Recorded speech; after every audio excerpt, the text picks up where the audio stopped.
زندگی کے کسی موڑ پر آپ کو کچھ لوگ ایسے ملتے ہیں کہ آپ پر ایک حیرت کا جہان کھل جاتا ہے اور آپ کو اس مالک کائنات کے ایک خوبصورت منصوبہ ساز ہونے پر یقین مزید پختہ ہو جاتا ہے۔ سیدنا عمر رضی اللہ تعالی عنہ نے ایک روز سیدنا علی رضی اللہ تعالی عنہ سے سوال کیا کہ ایسا کیوں ہے کہ آپ کو کچھ لوگ بلا وجہ اچھے لگتے ہیں، ان سے دوستی کرنے یا ان کے قریب رہنے کو جی چاہتا ہے۔ باب العلم سیدنا علی رضی اللہ تعالی عنہ نے جواب دیا کہ عالم ارواح میں جو روحیں ایک ساتھ رہتی ہوں ایک ساتھ رہتی رہی ہوں تو وہ جب اس دنیاوی زندگی میں جہاں بھی ملیں گی ایک دوسرے کے قریب آنا چاہتی ہیں۔ عالم ارواح کی تو ہمیں کچھ خبر نہیں، لیکن کئی لوگوں سے ملاقات کے وقت سیدنا علی رضی اللہ تعالی عنہ کے اس قول کی بار بار تصدیق ہوتی ہے۔ ایسا ہی جہان حیرت مجھ پر اس وقت کھلا جب میں چند سال قبل اپنے دانت میں تکلیف کی وجہ سے ایک مرد درویش ڈاکٹر عتیق کے وحدت روڈ لاہور پر واقع کلینک میں گیا۔ وہ صاحب ویسے ہی اچانک بہت اچھے لگے، لیکن حیرت کی بات یہ تھی کہ آج سے 55 سال قبل میرے والد میرے دانت دکھانے کے لیے گجرات میں جس ڈاکٹر کے پاس لے جاتے تھے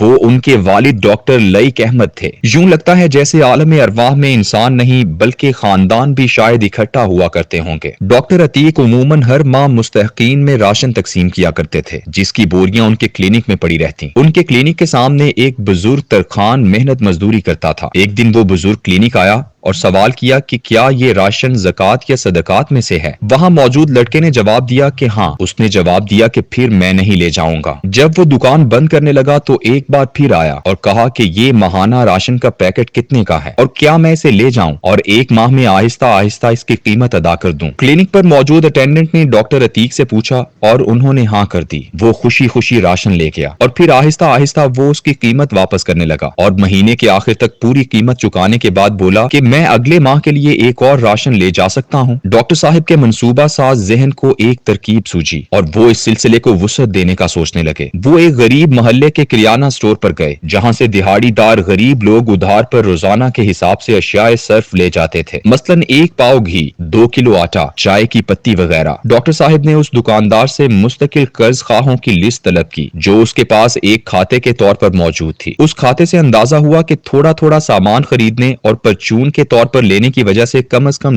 1.5 گنا زیادہ قیمت دینی پڑتی ہے۔ ڈاکٹر صاحب نے ان تمام کھاتے داروں سے رابطہ کیا اور ان سے کہا کہ اگر ہم آپ کو مہینے کا اکٹھا راشن لے کر دے دیں اور وہ یقیناً بہت کم قیمت پر ہوگا اور آپ ہمیں آہستہ آہستہ روزانہ کی بنیاد پر یہ پیسے 1 ماہ میں واپس کرتے جائیں اور پوری ادائیگی کے بعد اگلا راشن لے جائیں۔ یہ سلسلہ شروع کیا گیا اور منصوبہ اس قدر کامیاب ہوا کہ آج یہ قرض حسنہ انہوں نے لاہور میں کئی جگہوں پر شروع کر رکھا ہے۔ یہ خیال اور منصوبہ ڈاکٹر صاحب کے دماغ میں اچانک نہیں آیا، اس کے پیچھے ایک اور درویش کی شاندار قابل تقلید مثال موجود تھی۔ ہمارے شہر گجرات کی ایک مسجد میں ایک مولوی کرم الہی صاحب قصور سے آ کر نماز پڑھانے لگے۔ ایک دن اچانک انہیں علم ہوا کہ ان کے والد کے ترکے میں ان کے لیے 80 لاکھ روپے چھوڑے ہیں۔ 70 کی رہائی میں یہ بہت بڑی رقم تھی۔ مولوی صاحب کے منصوبہ ساز ذہن میں ایک ترکیب آئی۔ وہ گجرات کی ڈسٹرکٹ جیل چلے گئے اور سپرنٹینڈنٹ جیل سے پوچھا کہ آپ کے پاس ایسے قیدیوں کی لسٹ ہے جو اس وجہ سے جیل میں ہیں کہ انہوں نے کسی کا قرض دینا ہے۔ اس وقت ان کی تعداد صرف 13 تھی۔ ان میں سب سے بڑا مقروض ایک کاروباری شخص تھا جس کا کاروبار تباہ ہو چکا تھا اور وہ 4 لاکھ روپے کا زیر بار تھا۔ مولوی کرم الہی نے اسے 4 لاکھ روپے قرض اتارنے کے لیے دیے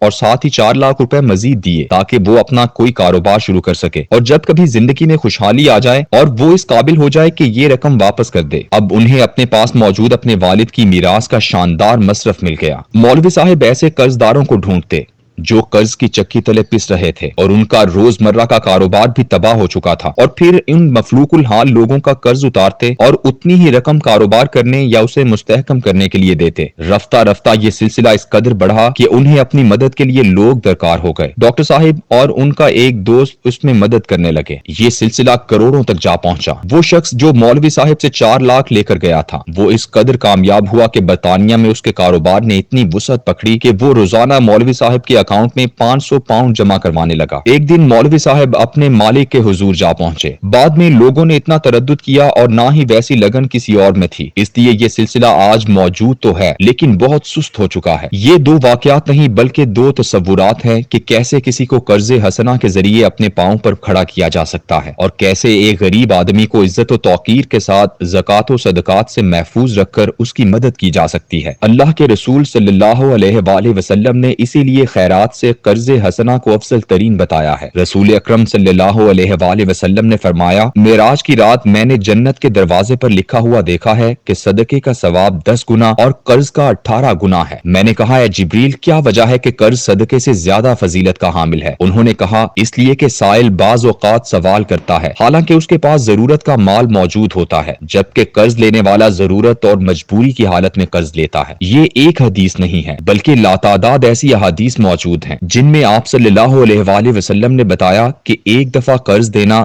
2 دفعہ صدقہ دینے کے برابر ہے، یا جو شخص قرضدار کو مہلت دیتا ہے تو روزانہ اس قرضے کے حساب سے اسے صدقے کا ثواب ملتا رہتا ہے۔ ایسی صورت میں کون ہے جو قرض حسنہ کی بجائے خیرات دے کر اپنا اجر کم کرے گا؟ یہ دنیا کے نہیں بلکہ آخرت کے سودے ہیں۔ جی چاہتا ہے کہ ہر شہر میں کوئی ایک بڑا ڈپارٹمنٹل سٹور ایسا کھلے جس کی ممبرشپ صرف غرض مند لوگوں تک محدود ہو، جو اس سٹور سے ہر ماہ کے لیے راشن کریڈٹ پر